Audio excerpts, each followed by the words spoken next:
نشوف الحالة دي مع بعضينا. in iron deficiency anemia في pregnancy the following is true. يعني واحدة من دول true. فبيقول mean corpuscular hemoglobin content و mean corpuscular concentration are both low. طبعا دي بيني وبينكم يعني من البداية كده اهوت هي دي الإجابة الصح. المين corpuscular hemoglobin content ومين corpuscular concentration are both low. طبعا هي iron deficiency anemia microcytic hypochromic. يعني المين corpuscular هيموجلوبين والمين كورباسكولار ايه كونسنتريشن بيبقوا ايه واطيين فيها طالما هي بتبقى هايبوكروميك. المين كورباسكولار فوليوم ريزد طبعا ده غلط تماما. increase risk of preeclampsia ده غلط. transfusion indicated لو الهيموجلوبين اقل من 9 الكلام ده غلط. 9 ده يمشي الحال ونقدر نحسنه اورالي مش محتاج الانترافينوس. there is usually chronic blood loss causing the anemia. لا مش شرط لان في الحمل بيزيد النيد للايرن والفوليك اسيد فبيبقوا مور ريلاتيفلي مور لايبل انهم يجي لهم ايه انواع انيميا زي الايرن ديفيشنسي انيميا والفوليت ديفيشنسي برضه. فهنا هذه الحاله ايرن ديفيشنسي انيميا اهم شيء فيها هي المايكروسيك هايبوكروميك. فهي المين كورباسكولار هيموجلوبين كونتنت والمين كورباسكولار كونسنتريشن are both low. ده فيتشر رئيسيه في الايرن ديفيشنسي انيميا اثناء الحمل بتبقى مايكروسيتيك ايه هايبو ايه كروميك. السؤال ده برضو سؤال جميل. واحد عنده 36 سنة presents للإمرجنسي department with severe left-sided headache with pain around the left eye. pain هنا هو. He has had several similar episodes over the last 2 weeks. بقاله أسبوعين بيجي له episodes متتالية حوالين الآي وفي نص الوش كده.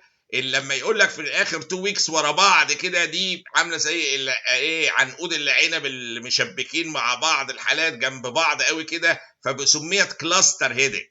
الاتاك بتلاست في حدود الساعه تقريبا. بينفول جدا جدا تلاقي العين بتلاكريميت وفي النوز فيه سكريشنز. headaches are associated with runny nose. لسه بقول لكم on examination there is redness and tearing of his left eye. tears نازله وredness فيها.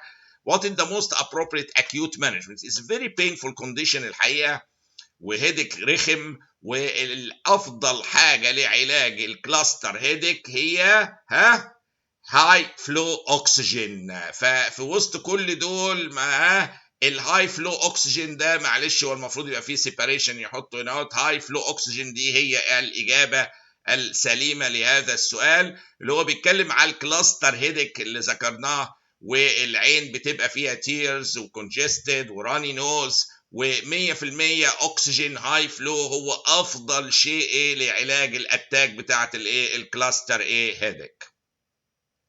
افتكروا الرسومات دي عشان هو الواحد في نهايه الامر النقاط اللي بيدور حولها ويحوم حولها الامتحان ايه هي الحتت دي. Child 8 years has shocked in a food of front of you. يعني حصل له وقف الاكل هنا مش عارف he cannot cough but he is conscious. what will you do؟ طالما conscious خدوا بالكم دي مش مكانها السي بي ار دلوقتي. طالما فايق والكحه شديده قوي كده قبل مرحله السي بي ار اعمل حاجه بسيطه جدا اللي هي الهيمليك مانوفر اللي هي لو تفتكروا ان انا امسك العيان كده وابوش اب ايه ان واب في نفس اللحظه عشان البولس الفود ايه دي تطلع. فهو اللي حصل شرقه جامده قوي. الطفل ده في بولس الفود وكحه شديده جدا اساعدها بان انا ايه بهيمليك مانوفر ان انا ايه زي ما شفنا بوشنج ان واب في نفس اللحظه عشان ايه البولس دي تطلع. مفيش مكان للسي بي ار وهو ايه قادر يكح وقادر يعني وفايق بالمنظر ده. دي مش اللحظه بتاع السي بي ار. هنا الحق بهيمليك مانوفر البولس دي تخرج الاول. دي اهم ايه حاجه.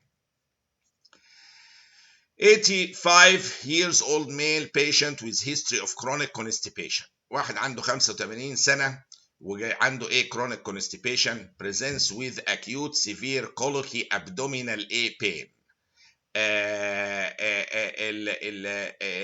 جاله severe colicky abdominal pain و absolute constipation. دي حالة intestinal obstruction.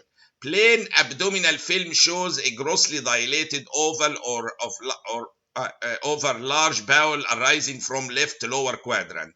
يعني حالة acute intestinal obstruction وفي لارج باول جاي من الليفت لور كوادرانت في سن 85 سنه، دي تيبيكال سيجمويد فولفاس حصل ايه تويست وعملت فولفلس، والانتستين ايه حجمها كبير جدا وفي اكيوت انتستينال اوبستراكشن واضح من الايه الابسوليوت كونستيبيشن والكوليكي ابدومينال بين اللي موجود دلوقتي. The next step is، وهو انا يعني حبيت اوريكم الصوره اللي هو بيتكلم عنها، شايفين الماس اللي جايه من الليفت اللور كوادرانت ده سيجمويد ايه فولفلس، حتى الشكل ده مميز قوي له، منتفخ تماما لانه مش عارف اي حركه فيه فعمال ينتفخ، يدي سيفير كوليكي ابدومينال بين. في اللحظه دي هي لحظه التدخل بسيجمويدوسكوبي ويز فليتس تيوب انسيرشن، ونعمل ايه ديتورشن له تاني، نحاول نرجع ايه السيجمويد او الانتستين للوضع الايه الطبيعي بتاعها، ونفك الايه التورشن، فنعمل عمليه ديتورشن ليها. هو حاصل له تورشن، نحاول نعمل ديتورشن ايه ليها. هو ده افضل شيء كمحاوله اساسيه، وهو ده المين ستي دلوقتي في المرحله الاولى، ان انا اواجه ايه سيجمويد ايه فولفلس في الاولد ايج، ان انا اتدخل بالفليتس تيوب انسيرشن واعمل دي تورشن ليها الحته اللي هي اللي فيها التورشن دي. السؤال ده برضو سؤال لطيف. 79-year-old patient admitted للكارديولوجي سيرفيس and treated for acute congestive heart failure. حلو.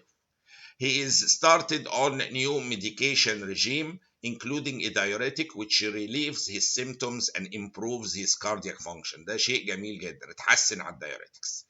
He is discharged home though he returns to the hospital 10 days later. جه مرة تانية with another episode of congestive heart failure. يعني بعد ما كان اتحسن وبتاع رجع له تاني. During a readmission التيم ايه noticed that the patient never filled his new prescriptions، ما خدش العلاج and was not taking the prescribed diuretic while at home. يعني هو اتحسن جدا على الدايوريتكس، لو كان استمر كان بقى زي الفل دلوقتي.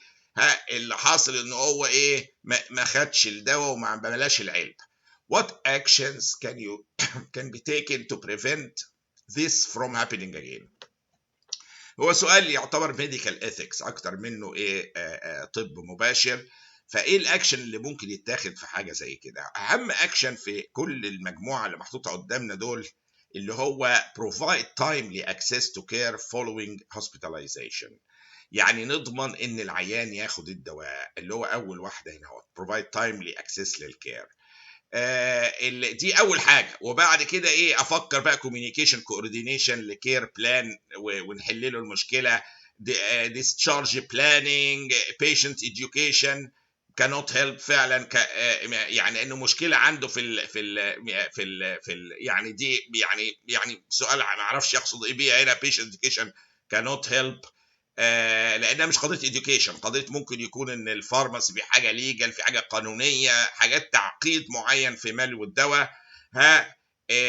support optimize home care is not the proper answer.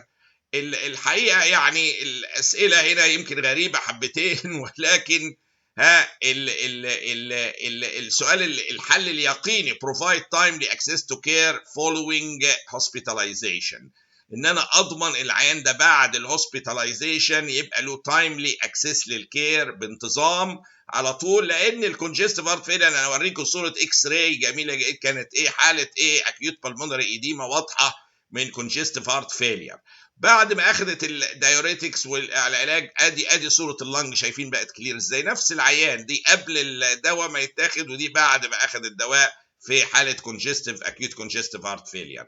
فاهم حاجه في عيان زي ده ناهيك بقى عن الكوميونيكيشن والبلانز والقصص دي، في حاجه هو دلوقتي تعبان، فهو دي برايورتي انه تعبان، بروفايد على طول له بروفايد ان هوسبيتال اكسس للكير بطريقه مضمونه، لان دي طالما استجاب للدايوريتكس يبقى غالبا هيستجيب تاني جوه الهوسبيتال وتتحسن حالته. بعد كده نشوف القضايا الاخرى بقى ايه المعروضه، ونشوف الاسئله الجايه مع بعض باذن الله.